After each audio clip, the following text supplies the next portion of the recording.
Many know Bernice Reagon as the founder of Sweet Honey. Hello, hello. As the founder of Sweet Honey in the Rock, as the recipient of the MacArthur Genius Grant, as the producer of the great series, Wade in the Water, the wonderful 26-hour National Public Radio series on African American gospel, and as the composer of, hello, that's a wonderful door. Okay, and as the composer of scores for numerous documentaries, as the author of numerous books. But before she became a SNCC Freedom Singer, she was a student leader at Albany State College in Albany, Georgia. And even before, oh, is Albany in the house? Oh, hello, all right, thank you. And even before she is tapped by SNCC Field Secretaries Cordell Regan and Charles Sherrod, she is already a student leader. So what you hear in Bernice's work and in her songs is the essence of struggle. Bernice truly represents SNCC and all we stood for. Bernice Reagon.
When I heard about this gathering, I registered. I thought, I might not be alive, you know, in April, but it would be really interesting to be alive and then be present. And I was very serious about that. I really do feel that it is not a given to live the next minute of your life. And when you think about 50 years of something, you go, and it was a few months before, you go, well, gosh, you know, April is a long ways away. Wonder if I'm gonna be dead. But just in case, I registered.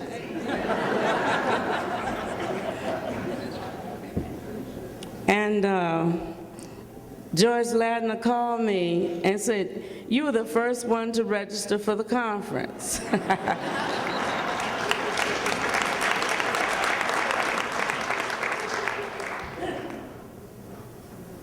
Among the many things I've done in my life is producing. And I actually have a sense of what went into planning what we've been through.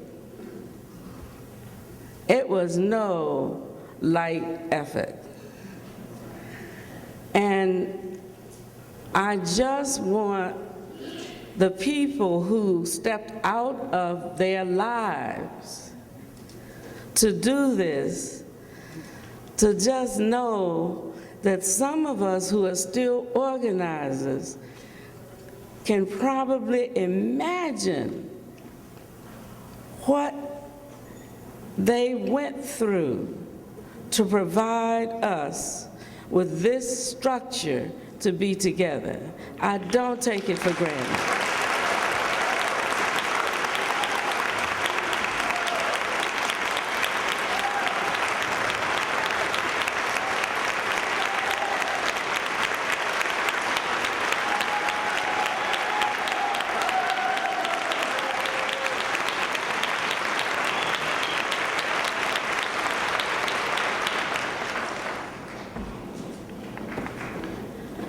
I want to also say that I was really surprised to hear that we got this campus as host for no money.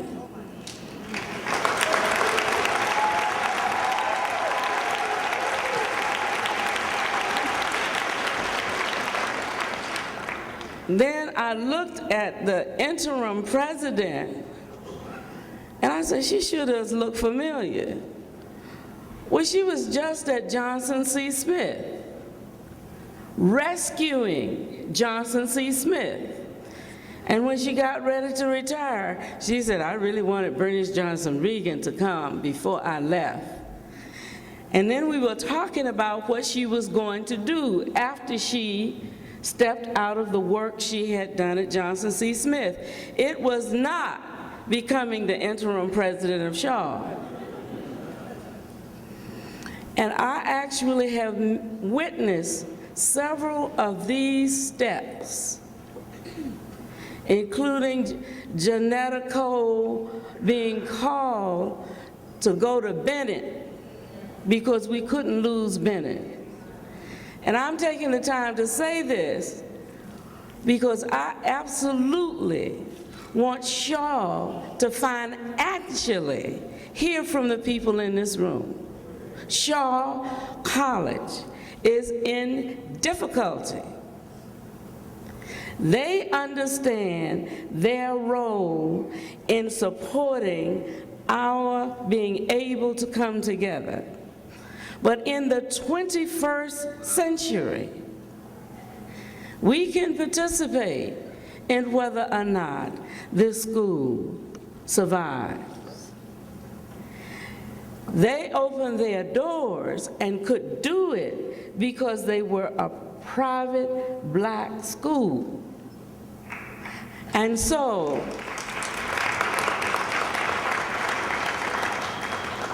I really want you to figure out in this recession how you can squeeze some dollars and send it to Shaw University.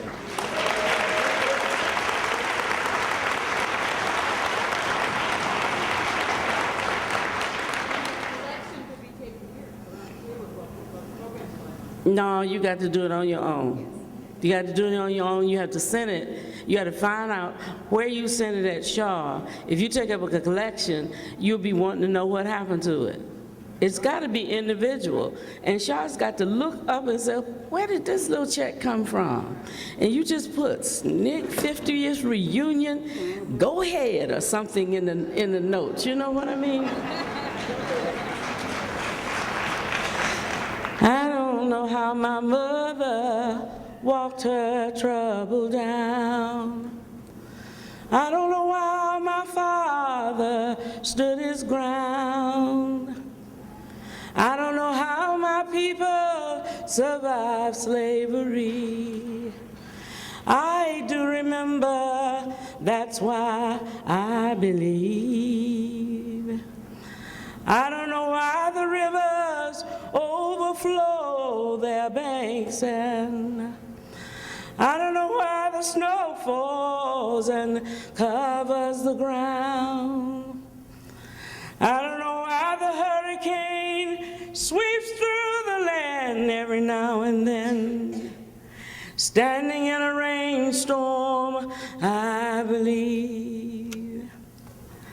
I don't know why the angels woke me up this morning soon, and I don't know how the blood still runs through my veins. I don't know how I rate to run another day. I am here still running, I believe. My God calls to me in the morning dew. Power of the universe knows my name. Gave me a song to sing and sent me on my way. I raise my voice for justice, I believe.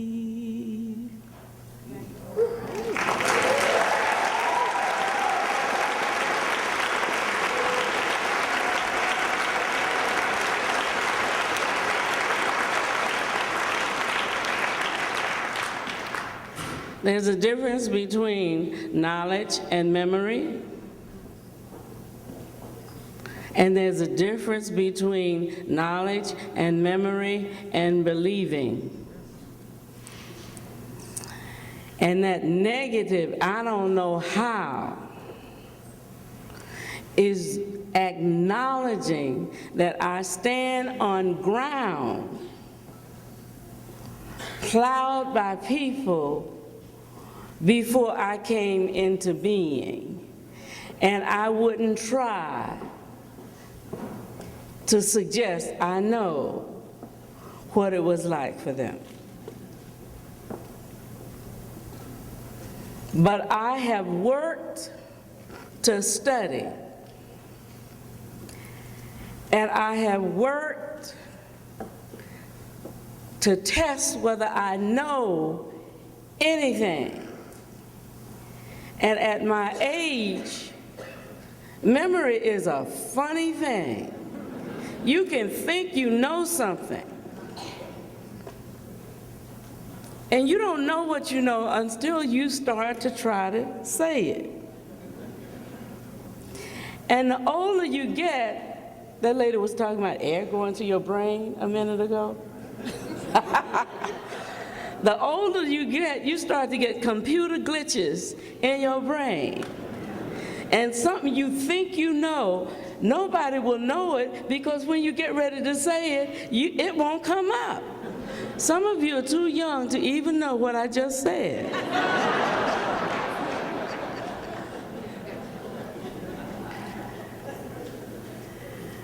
50 years is important. It's a half of a century. And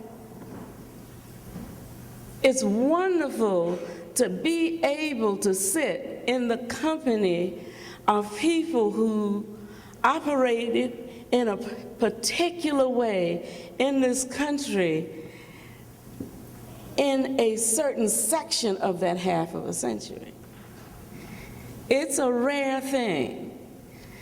And I am very, very glad so many of us understood how important it was to stop time to be in this space. At Spelman College, I was asked to make a presentation to a course on Black church history. And she said, I want you to do the spirituals. So I came in, the course is 50 minutes, so I came in with 6 songs. And I started. There is a balm in Gilead to make the wounded whole.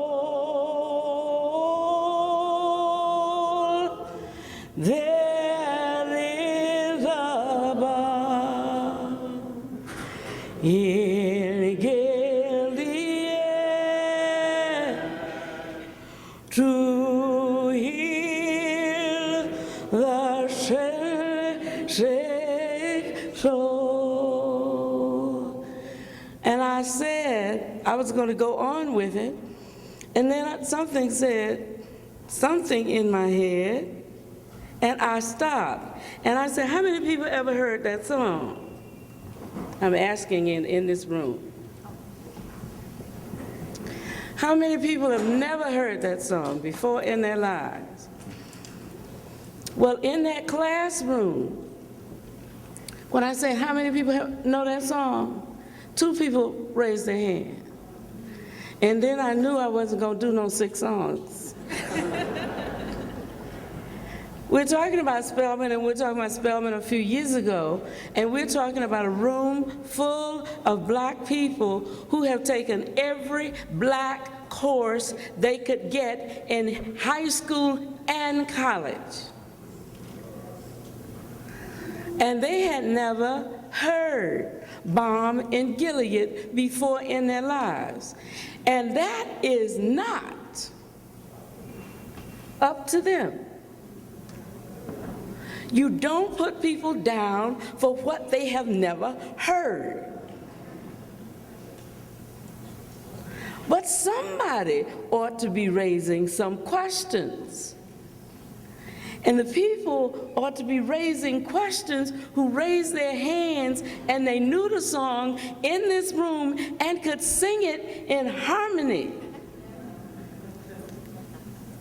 You have to say, when I die, will that be it?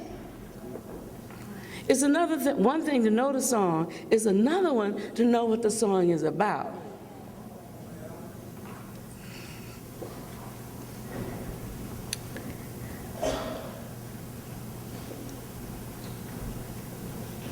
There is a question in biblical scripture that says, is there no balm in Gilead?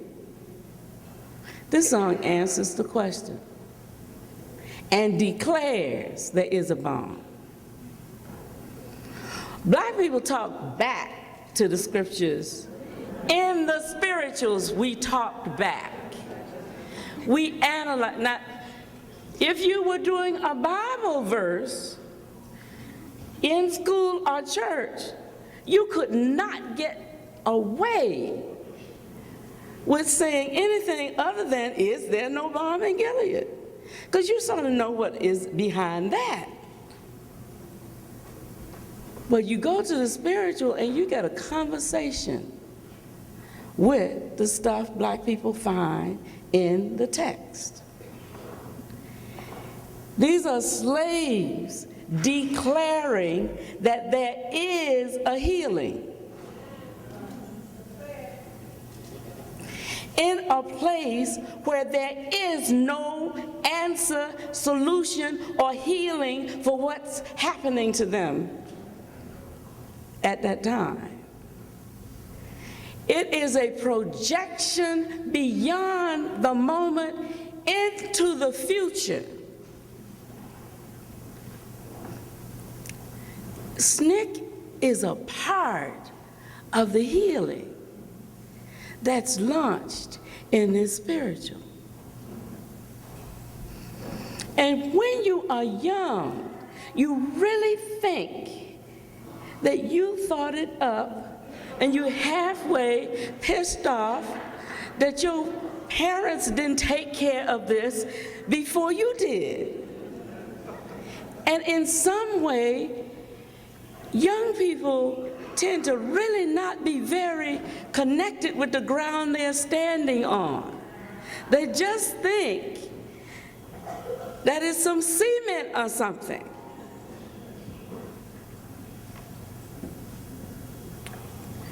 And I'm trying to suggest that there was a mother lode launched culturally from the time we were slaves in this country that continues to be thrown forward into the future beyond the life of the people who created the declaration that there is a healing in this place.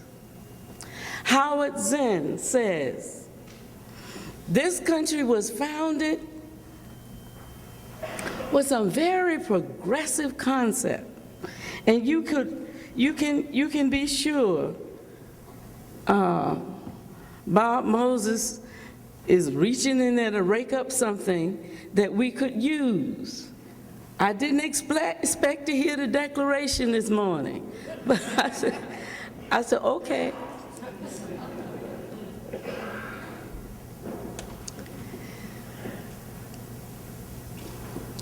This thing of doing something while you're alive, saying something while you're alive, whether you witness the radiation of it or not, is very important. The next song I did that morning was, didn't my Lord deliver Daniel, deliver Daniel, deliver Daniel? Didn't my Lord deliver Daniel? And why not every man? Well, I was together then. I said, how many people have ever heard that song? 2 people raised their hand, the same 2 who had heard Balm in Gilead. Are you getting a picture of this classroom? And Daniel is a very complicated thing to grab hold to, but very quickly, the song jacks God up. The song said, you delivered Daniel from the lion's den, Jonah from the belly of the whale, the Hebrew children. I said, you know the Hebrew children? The same two said, Shadrach, Meshach, and Abednego. So I had to tell all of the story, which I will not tell you this morning because I have to be finished shortly. But you lay out before God, you did this, you did this, you did this, you did this, you're gonna have to come here. And you set up this is a conversation. It is not a pleading thing, it is a declaration. Black people in slavery made it very clear in the songs we created what we expected. And it's one thing to know the songs as music. It's another to have equipment in your life that allows you to do the same intense questioning and declaration with anything anybody runs by you. If you are a being, you can take a cue from this sacred body of text that our people expected us to think, expected us to find a way to project ourselves out of the situation we were in. Take that Balm in Gilead. I always imagine I'm a mother and they have sold my child. And the child is going the next day. I know that's gonna kill me. I'm confident I will not be able to survive that pain. I am so surprised the next morning, my child's gone, and I am not dead, and I am not out of my mind. I was hoping if I wasn't dead, at least I would be insane. But I get up and I know my name and I know everybody else around me. I also know my schedule. What you gonna do? Sometimes I feel discouraged and think my work's in vain.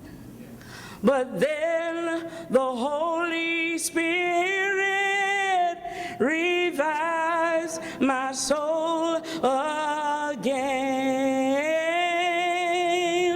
There is a balm, B-A-L-M, not B-O-M-B, in Gilead.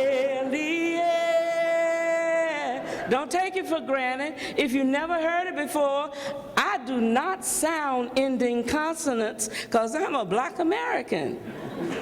There's no reason you're going to listen to me say balm and know whether I am saying B-A-L-M or B-O-M-B. I have to spell it. There is a balm in Gilead to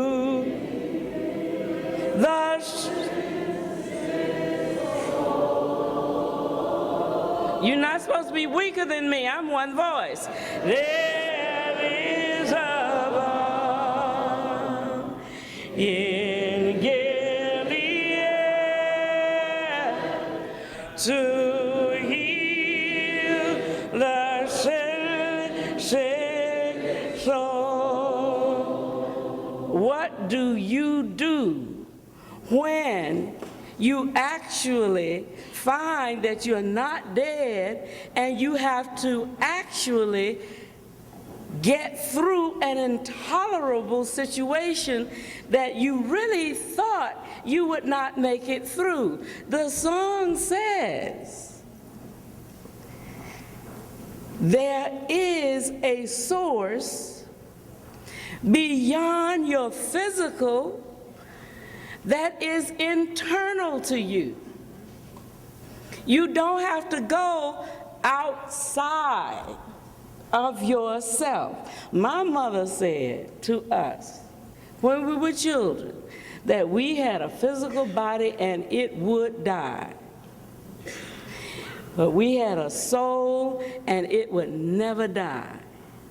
Now, it took me a long time to put that together, because she also suggested that we were in charge of the condition of the soul. I mean, if you're temporal and you've got an unending soul, who would trust your temporal behavior to take care of something that is unending? However, this song says, if you get in a situation, you cannot do anything about it. You do have a source inside of you that you can hold on to until.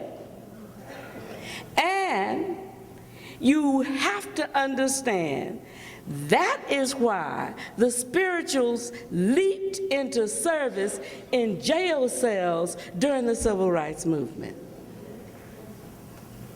We weren't singing them every day. We learn them in school. Some of us perform them as concert spirituals.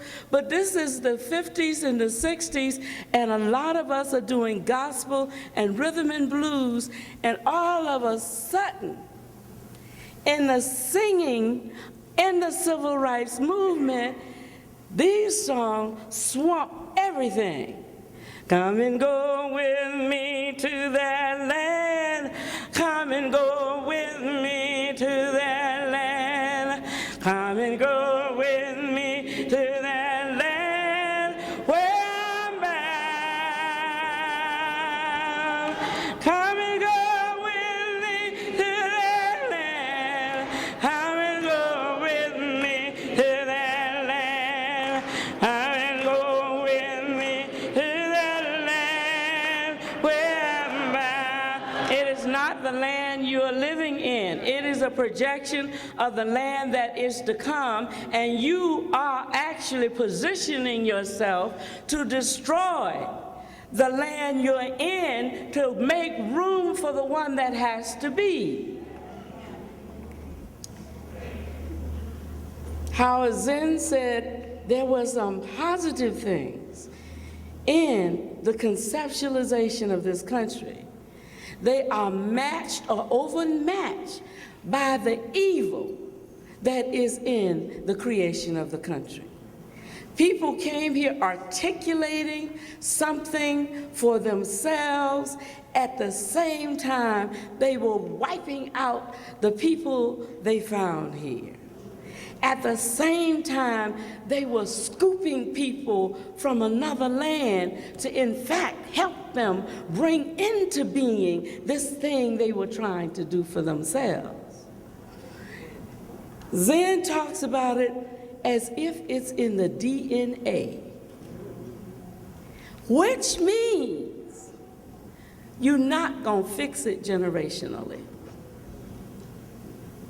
You're not going to have SNCC go to battle, and then when you get in the 21st century, it's done because we went to battle. Every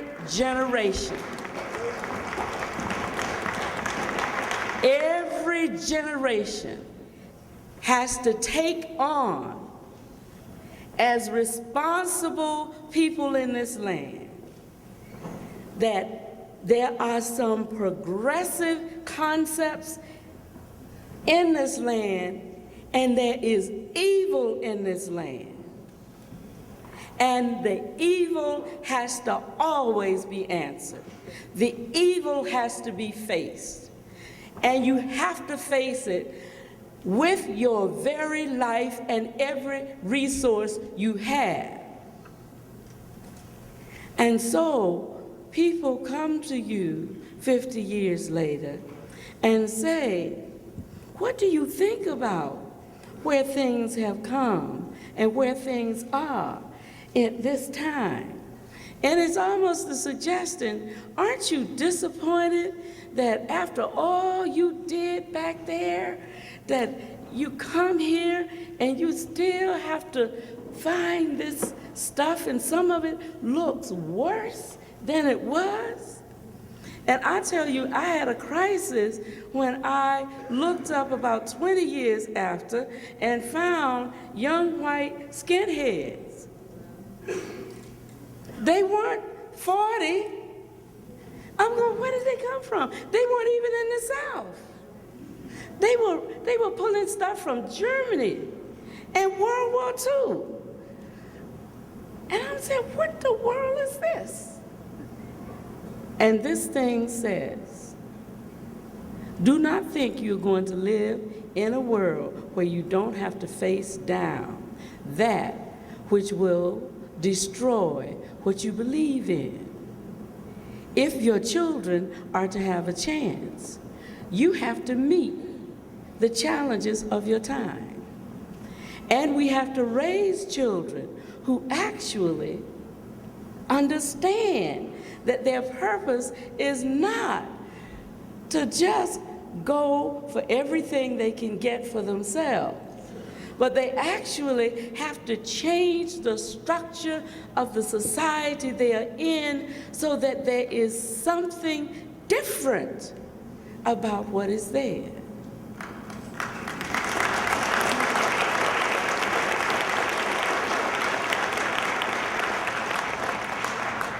I am who I am because of the civil rights movement, but it was not a promise. I could be dead just as easily as I could be alive. It's not a promise if you step out of line, you're going to survive it. That's not the point. If you're alive, your breath needs to be used out of a kind of a principle. And goodness, something might happen, and 50 years later, you sitting up here looking at a bunch of other white-haired people who also stepped out, and they are also still alive to share something of the story. And it's really not about nostalgia, although I'm sure it sounds like it because it's so old-sounding. When we learn these songs from our people, they were old-sounding songs. I was born in the 40s. I grew up in a country church that did a 19th century repertoire. I am standing here in the 21st century. Do you think I don't know that I sound very old?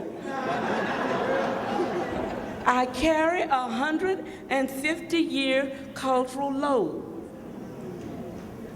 And it's intentional, since I'm not dead, that I place it here in this space. And it really has to do with something about knowing who you are. If you think what I'm singing about are some old songs by some old people who are dead and it just needs to go get the latest thing happening, you're actually missing an incredible wealth of beingness that you actually need to get through your life. You will not know how to get through your life if you dismiss the ground you're standing on. And it does not mean, it did not mean what I thought about my teacher or what I thought about the lady. It means, do you have the database that said, when we moved past slavery, we were not empty. We were not beaten. We had immense intention built into us. And we had nothing material to build on. And you have to read John Hope Franklin when he says, by the turn of the century, there were entire black education systems where these poor schools were training teachers, replacing the people who had come down sometimes from the north to set up the schools. There was an intention that we would build a new space that's inside of the segregation society. And they taught us culturally how to go for broke inside of the segregation society. And it was up to us to break rank with that formula. To say, thank you very much, I got it. I know you want me to do well. I know you want me not to go to jail no matter what. And do not do anything that will put me any place close to a police. Get my lesson, work as hard as I can. I know that's the formula. I know that I'm supposed to be in a better place than you are. That is the formula I got from my teachers and my parents. We said we will not follow that recipe.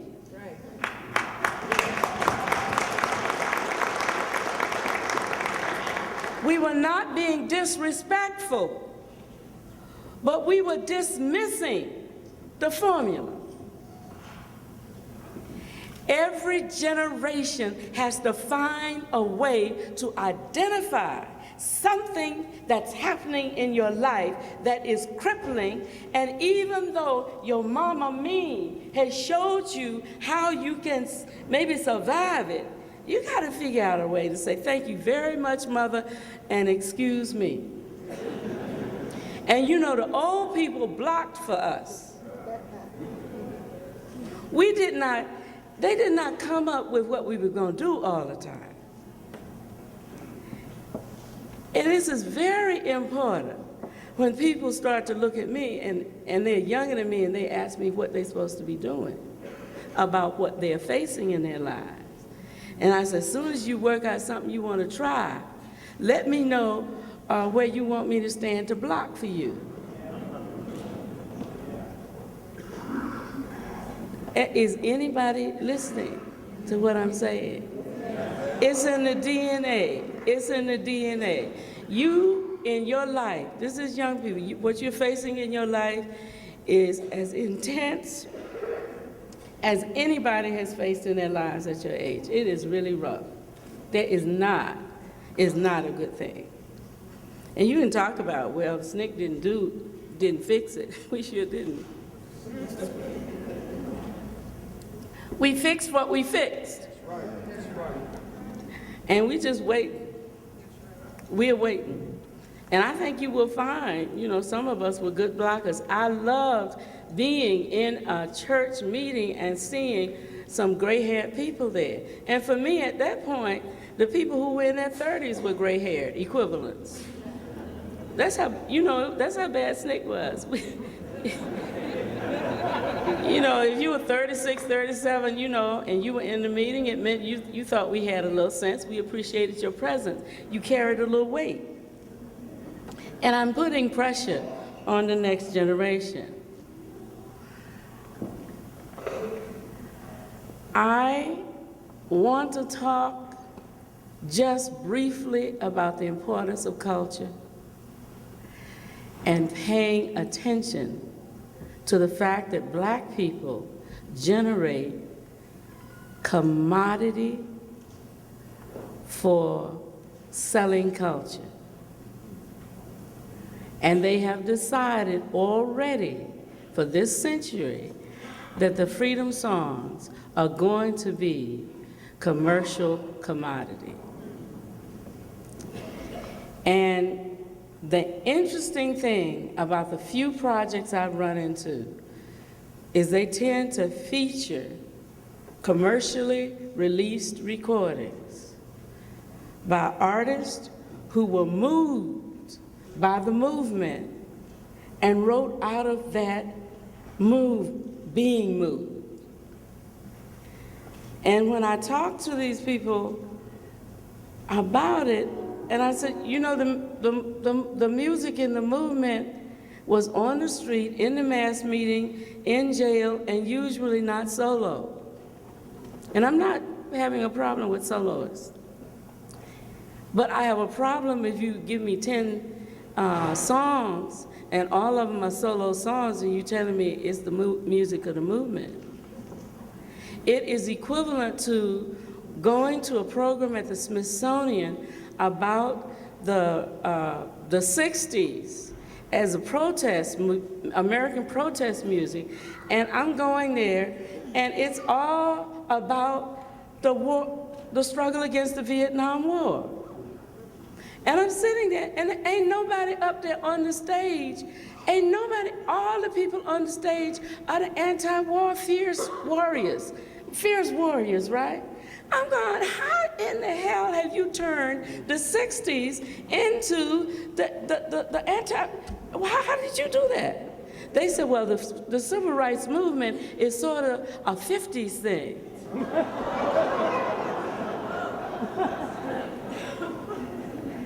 And I'm saying, where was Greensboro? Where was Nashville? What are you talking about? It is a dangerous thing when your radicals need to put you under the porch.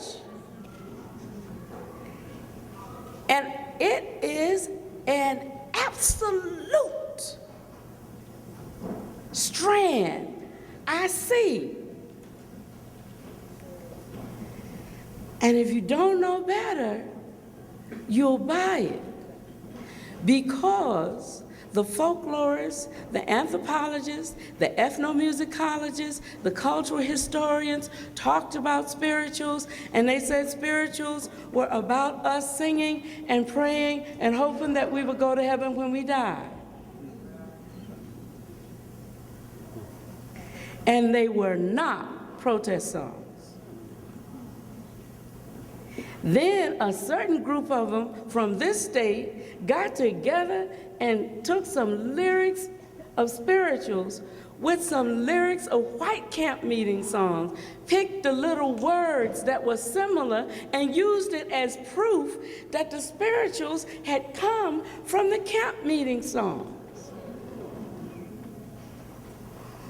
And when a black scholar, William Willis Lawrence James, took some white songs and said they came from spirituals, he could not get published until after he died. And he went to a very progressive publisher in New York who said it was too black chauvinistic. And I'm saying as we move forward in the future, there is a very important work to be done about our cultural history because it actually holds the analytical analysis of our people for our survival. If you are in a situation you can't change and you run sound from your body, you actually can get to the next day.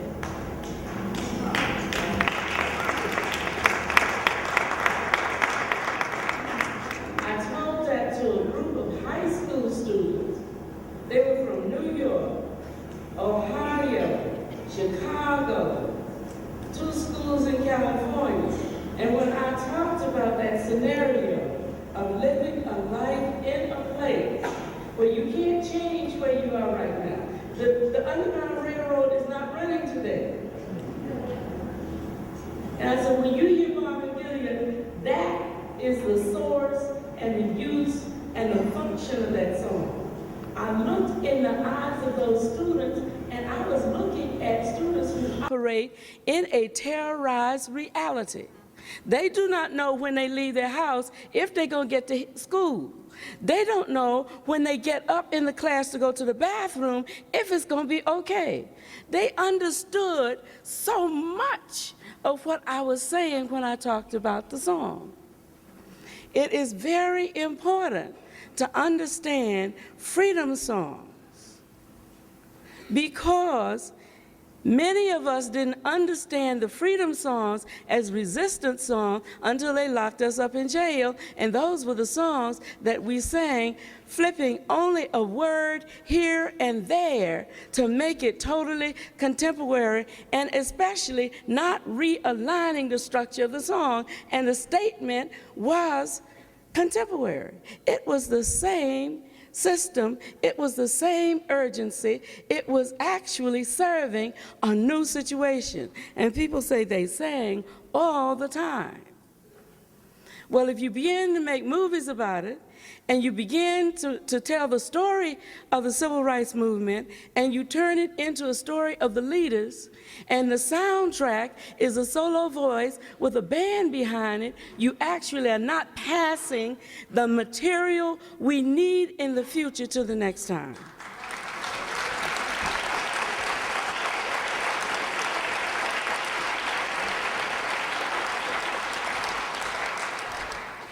There was a very important experience I had when I was trying to decide what kind of historian I was going to be. And I heard a song written by Pete Seeger, and it wasn't Big Muddy, which was the famous one he did on Vietnam. It was another one, and it was a history lesson. And it went, King Henry rode out with a sword in his hands, 2,000 horsemen were at his command. In a fortnight the rivers ran red through the land, the year 1520. The year it is now, 1965. It's easier, boys, to stay half alive. Just keep your mouth shut while the planes zoom and dive 10,000 miles over the ocean. Simon was drafted in 63. 1 year later, he went overseas.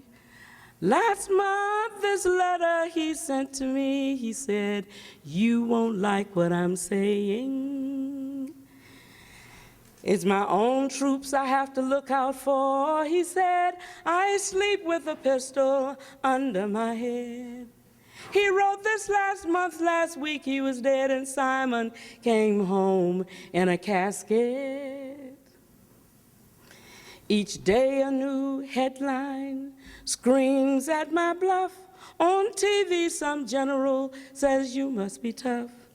In my dreams I share at this family I love, all splattered and gutted with napalm. I mind my own business and watch my TV, complain about taxes, pay anyway. In a civilized manner my forefathers betray, who long ago struggled for freedom. King Henry rode out with a sword in his hands, 2,000 horsemen were at his command. In a fortnight the rivers ran red through the land, the year 1520. And for a historian, I was just amazed, because he was saying war is not going to solve anything. It didn't solve it in 1520. It didn't solve it in Vietnam. It isn't going to solve it now.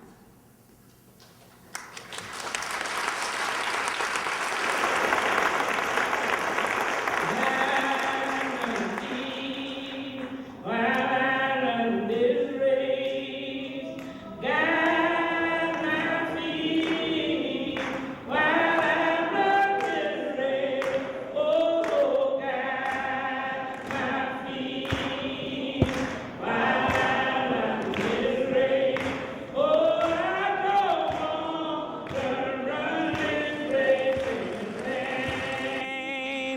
Thank you.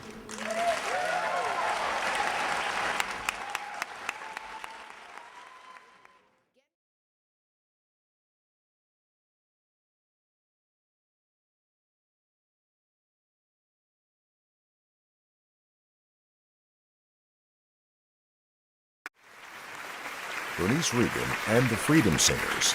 In 1962, in my hometown, we were engaged in a very intense struggle against racial segregation, and there were mass jailings. At one point, a federal judge issued an injunction with names on it of the people they thought were the leaders of the movement. Reverend Samuel Wells was in Shiloh Baptist Church that night, and he said, "I'm not going to let no injunction turn me round. Ain't gonna let nobody turn me round, turn me round, turn me round. Ain't gonna let nobody turn me round." Wait, I know this is a show, but you have to actually sing this song.